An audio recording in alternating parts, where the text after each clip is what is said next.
Kedamaian. Patrick Andromeda. Petrus mulai menyadari perubahan pada wajah orang itu. Wajahnya berkerut-kerut, seperti orang menahan sakit yang luar biasa. Matanya yang redup semakin terlihat gelap tanpa harapan. Meski lelaki itu tetap berusaha berdiri dan menjalankan kewajibannya sebagai pendeta, namun kali ini ia tampak tak lebih baik dari hari-hari kemarin. Petrus duduk di deretan kursi belakang dekat pintu keluar gereja kecil itu, dan ia dapat melihat dengan jelas penderitaan orang itu.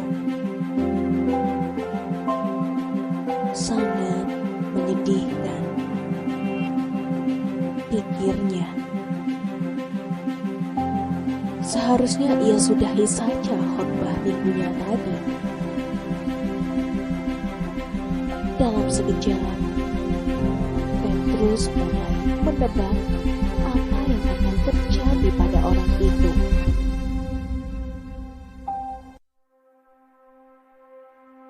Sebagai seorang muda yang tumbuh besar di lingkungan religius,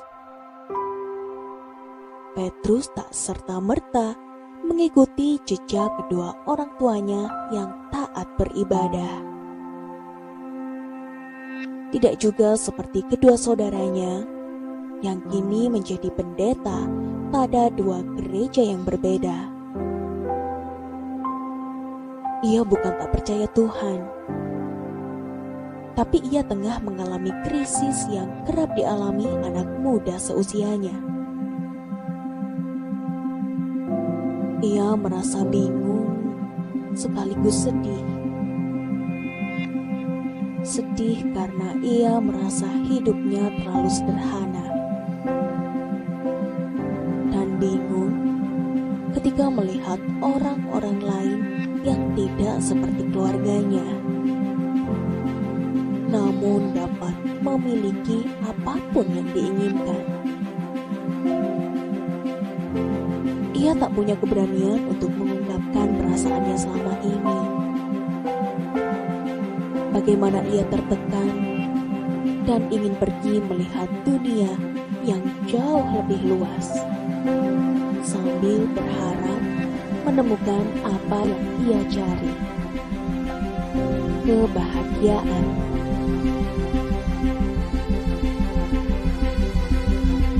Pada malam sebelum perayaan Natal, ketika kedua saudara dan keluarga mereka berkunjung ke rumah, Petrus berada di pantai. Di sana, teman-teman sebayanya berkumpul, membakar daging ayam, dan tentu saja disertai berbotol-botol minuman beralkohol. Petrus tahu, seharusnya ia tak berada di sana. Namun, kali ini ia melawan suara hati yang kerap membuatnya merasa bersalah dan stres. Ia mencoba melupakan segalanya dan bersenang-senang dengan caranya sendiri.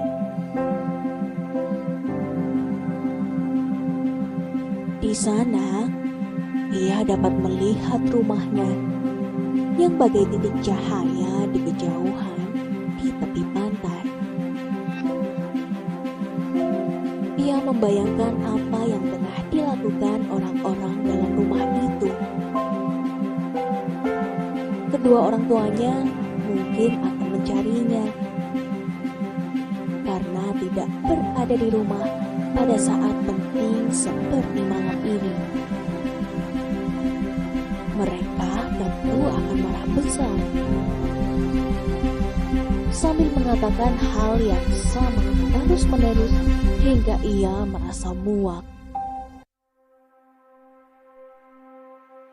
Petrus memalingkan wajahnya dan menatap api yang menyala, menghantarkan panas di udara.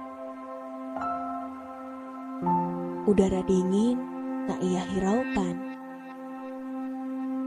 Akan tetapi, gelak tawa dan kesenangan itu tak membuat Petrus merasakan bahagia. Justru perasaan aneh yang tak pernah ia rasakan menjalari tubuhnya.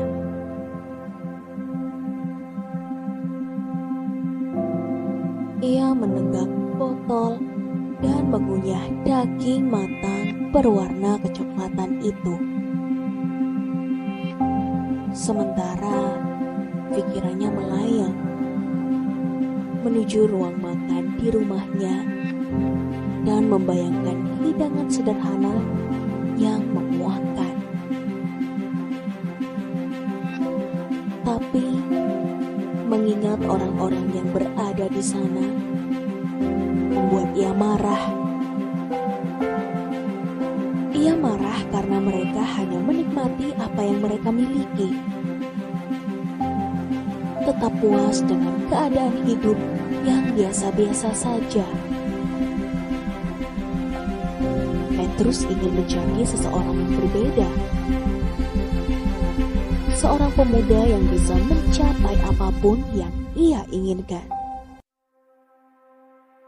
Pekerjaan yang layak, kemapanan dan hidup yang bahagia. Dan ia harus memisahkan diri dari lingkungannya itu, serta teori-teori absurd yang tak ia pahami.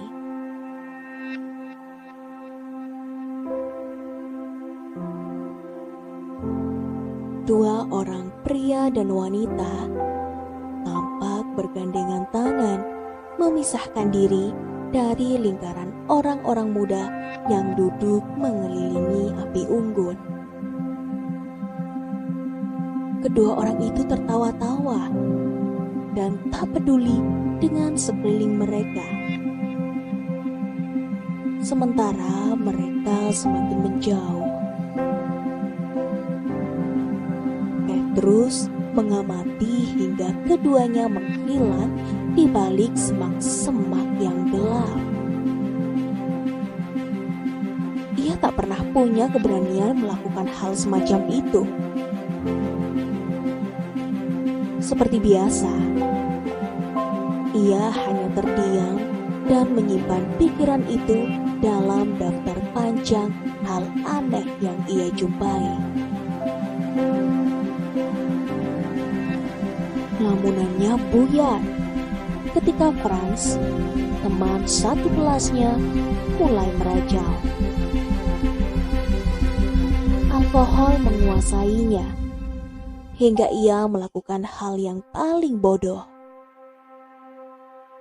Menjerit-jerit sambil menceritakan pengalaman pertamanya berhubungan seks dengan seorang pelacur di rumah ayahnya. Dan ia bangga akan hal itu. Mendengar hal itu, teman-teman yang lain tertawa terbahak-bahak. Petrus merasa muak. Ia ingin pergi dari tempat itu. Ia benci menyaksikan kenapa semua orang tak bisa bersenang-senang tanpa melakukan dosa. Ia merasa aneh dan tiba-tiba asing pada diri sendiri. Gadis pujaannya yang sedari tadi duduk di hadapannya di seberang api menatapnya. Lengan kurus seorang pria melingkar di pinggang gadis itu. Petrus tak peduli. Ia beranjak pergi.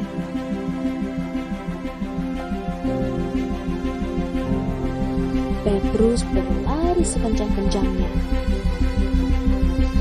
Rumahnya masih jauh. Malam ini, ia merasa begitu berbeda.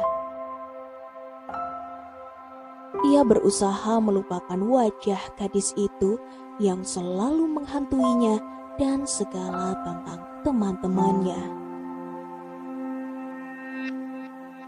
Ia tak ingin pulang ke rumah, juga tak ingin berada di antara teman-temannya itu. Ia ingin bebas. Bebas seperti burung yang terbang menjelajahi angkasa tinggi.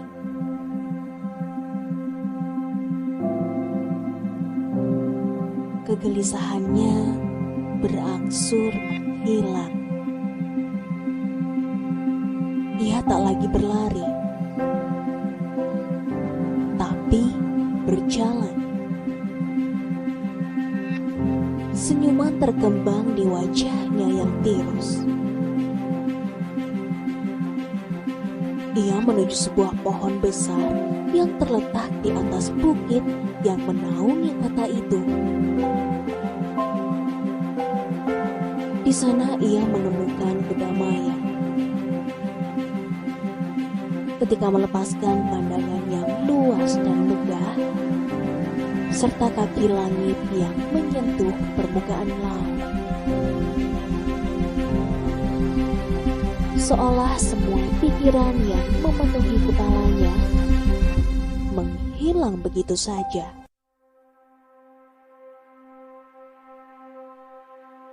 Petrus menyandarkan tubuhnya yang lelah. Ia menyekat keringat yang membasahi dahinya. Ia tersenyum ketika sesosok bercahaya putih cemerlang duduk di sampingnya. Ikut menikmati pemandangan malam dari atas bukit. Petrus merasa tenang dan damai. Bahkan lebih dari yang bisa ia